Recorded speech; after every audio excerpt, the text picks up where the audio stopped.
साथियों नमस्कार। एक छोटी सी कहानी है लेकिन जो है बहुत अच्छी कहानी है, सीख देने वाली, और ये आजकल के बच्चों के लिए है। क्योंकि बच्चों में बढ़ती मोबाइल की जो लत है उस पर एक एक भावनात्मक और सीख देने वाली जो है कहानी है आज की।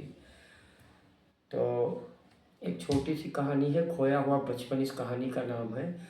तो इसमें आरो नाम का एक लड़का है। आरो जो है एक काल्पनिक नाम है, किसी जो है नाम किसी लड़के के नाम से संबंधित नहीं है, एक कहानी का पात्र है, जो है काल्पनिक नाम है।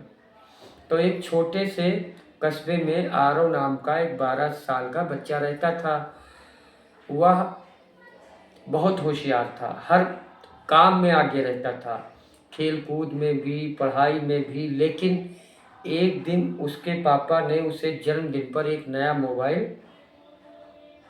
जो है दे दिया, खरीद के फ़ोन। बस यहीं से आरव की ज़िंदगी धीरे धीरे बदलने लगी।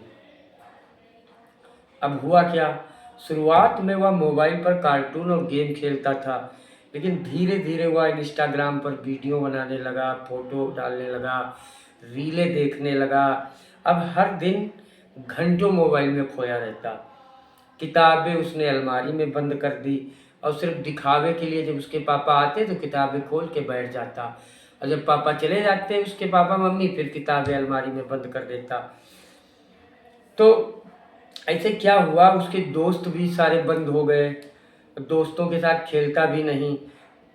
तो अब दोस्तों की उम्र में खेलने की बजाय अब वो जो है मोबाइल में उसका समय जो है बीतने लगा। तो आरव की जो मम्मी थी उसको रोज़ समझाती, बेटा थोड़ा जो है ठीक है पढ़ भी लो, आंखें खराब हो जाएंगी। लेकिन आरव मुस्कुराकर यही कहता, बस जो है मम्मी 5 मिनट और, 5 मिनट और, अभी चलाया कहाँ है, 5 मिनट तो चलाया मोबाइल, और 5 मिनट। तो 5 मिनट हर दिन 5-6 घंटे, 8 घंटे, 10 घंटे में बदल जाते। अब क्या हुआ, अब धीरे धीरे आरव की जो आंखों के नीचे काले घेरे बन गए और उसका स्वभाव भी बदलने लगा। वह जल्दी गुस्सा करने लगा, चिड़चिड़ा हो गया। उसका मन तो अब बिल्कुल पढ़ाई में लगता ही नहीं, उसके दिमाग में बस मोबाइल चलता, मोबाइल के गेम चलते, इंस्टाग्राम चलते, फेसबुक की रीलें चलती, और यही वो सब साझा करता। और आरव के घर में जब कोई रिश्तेदार आ जाता है तो वो कोशिश करता है कि उसका फ़ोन उसे मिले, और उसका फ़ोन उसे मिले। और फ़ोन जब जो है नहीं मिलता तो अपने रिश्तेदारों से भी नहीं मिलता, उनसे कट के रहता, न किसी के पैर छूना, न रिस्पेक्ट करना, न किसी की बात सुनना। अपनी एक दुनिया में कटा कटा रहता, अपने कमरे में बस मोबाइल लिए बैठा रहता। तो उसका तो क्या हुआ, अब जब परीक्षा आई तो परीक्षा में पहले आरव अच्छे नंबर लाता था, 90-95%। अब आरव के बमुश्किल से 40 से 50%, 40% नंबर आए। तो आप सोचिए कि उसके माँ बाप भी गुस्सा हुए कि भाई तुमको स्कूल भेजा जा रहा, पढ़ाया जा रहा, तुम क्या कर रहे हो, सारा दिन मोबाइल में ही तुम लगे रहते हो। अब चूँकि पिताजी उसके पापा सारा दिन काम करते, माँ भी घर घर पे काम करती, तो इसी का वो फ़ायदा उठाता। अब हुआ क्या, धीरे धीरे एक दिन क्या हुआ, स्कूल में खेल प्रतियोगिता हुई, सभी बच्चे मैदान में खेल रहे थे, लेकिन आरव एक कोने में बैठा चुपके से वो मोबाइल स्कूल ले जाता था। जब मौका मिलता तो उसको ऑन कर लेता, चुपके से चला लेता। तो चुपके से एक कोने में बैठा मोबाइल चलाने में व्यस्त था। क्लास टीचर ने देख लिया उसे मोबाइल चलाते हुए और पूछा, आरव ये तुम क्या कर रहे हो, मोबाइल चला रहे हो, खेल, तुमको खेलना चाहिए मैदान में, क्यों नहीं खेलते हो। तो आरव ने कहा कि सर मुझे जो है कोई रुचि नहीं है खेल में, और मैं खाली समय है, क्लास वाला है नहीं, तो मैं अपना मोबाइल में गेम खेल रहा हूँ। कल टीचर ने समझाया कि थोड़ा बाहर भी खेल लिया करो, लोगों से बात कर लिया करो, दोस्तों से बात कर लिया करो, क्या तुम मोबाइल लेके आ जाते हो, दोबारा न लाना मोबाइल स्कूल में। और ये भी कहा कि तुम्हारे जो है पापा से शिकायत करेंगे।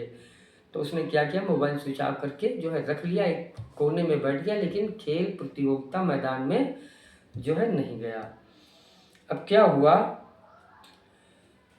दूसरे दिन जब क्लास हुई तो उसके टीचर ने उसको समझाया कि बेटा मोबाइल कि गेम में जो जीत मिलती है वह असली नहीं मिलती है। अभी तुम्हारी पढ़ाई लिखाई की उम्र है, पसीने बहाने की उम्र है। असली जीत तो पसीने से मिलती है, स्क्रीन से नहीं। तो जब टीचर ने उसको मोटिवेट किया, समझाया, 2-4 उदाहरण दिए कि भी तुम्हारी उम्र इंस्टाग्राम पे रील देखने की नहीं, सोशल मीडिया से दूरी बना के रहो, या ये सारी बातें, अच्छी अच्छी बातें जब बताई, तो आरव को टीचर की बात जो है मन को छू गई, दिल को छू गई। उसने उसी दिन से तय किया कि अब वह मोबाइल से दूरी बनाएगा। जब वह घर पहुंचा तो माँ से बताया कि माँ, अब मैं जो है किताबों से दोस्ती करूंगा, किताब सच्ची दोस्त है, मोबाइल से मैं दूरी बना के रखूंगा। तो माँ ने कहा अच्छा ठीक है, अब ये अच्छी बात है। और माँ ने ये भी कहा कि अब हम लोग यानी माँ बाप, तुम्हारे पिताजी और मैं, अब हर रविवार को मोबाइल से दूरी बनाएंगे, डिजिटल डिटॉक्स रखेंगे, मोबाइल से छुट्टी रखेंगे। अब क्या हुआ, धीरे धीरे थोड़ी दिक्कत हुई आरव को, उसका मन धीरे धीरे एकाग्र नहीं हो पा रहा था। लेकिन धीरे धीरे उसने अपना मन पढ़ाई में लगाना शुरू कर दिया। अभ्यास पिताजी ने समझाया, टीचर रोज समझाते, उसको बताते बेटा मोबाइल की लत जो है बड़ी खराब होती, देखिए तुम्हारा मन नहीं लग रहा। तो धीरे धीरे आरव का मन पढ़ाई में फिर वापस आ गया, खेल में भी मन लगने लगा, दोस्तों से भी बातें होने लगी, कोई रिश्तेदार आता उससे भी वो बात करता।